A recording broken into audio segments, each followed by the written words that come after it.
نحمدہ ونصلی ونسلم علی رسولہ الکریم۔ سامعین محترم، آج کی گفتگو میں سحری کے فضائل ہم آپ کو بتاتے ہیں۔ سحری کھانا سنت نبوی صلی اللہ علیہ وسلم ہے۔ حضرت انس بن مالک رضی اللہ تعالی عنہ سے روایت ہے کہ ایک موقع پر جناب رسول اللہ صلی اللہ علیہ وسلم نے فرمایا کہ انس، میں روزہ رکھنا چاہتا ہوں۔ حضرت انس فرماتے ہیں فَأَتَيْتُهُ بِتَمَرٍ وَإِنَاءٌ فِيهِ مَاءٌ، تو میں پیارے آقا کے پاس کھجور اور ایک برتن لایا، فیہ ماء، جس میں کچھ پانی تھا۔ اللہ کے محبوب نے کھجور تناول فرمائی اور پانی جو ہے وہ نوش فرمایا اور اللہ رب العزت کا شکر ادا کیا۔ تو امت کو سحری کھانے کی آپ نے تعلیم دی۔ آپ نے ارشاد فرمایا تسحروا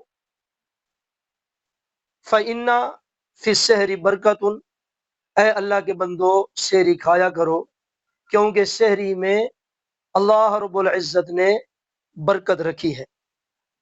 مطلب یہ ہے کہ صبح سے لے کر شام تک بغیر سحری کھائے وقت گزارنا کوئی آسان کام نہیں۔ سحری کھانے سے روزے کو تقویت ملتی ہے اور دن دوپہر کو قیلولہ کرنے سے رات تہجد میں بیدار ہونے کو تقویت ملتی ہے۔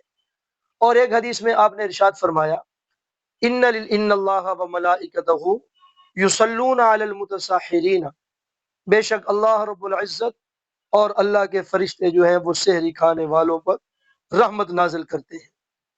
اور پھر آپ نے یہ بھی ارشاد فرمایا کہ ہمارے درمیان اور اہل کتاب یعنی یہود و نصارہ کے درمیان سحری ہی سے فرق ہوتا ہے۔ ہم سحری کھاتے ہیں، اس سنت پر عمل کرتے ہیں، اور وہ سحری نہیں کرتے۔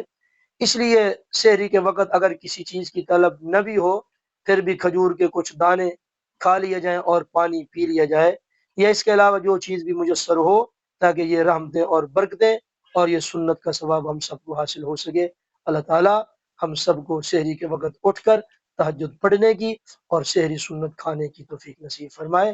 وآخر دعوانا الحمدللہ رب العالمین۔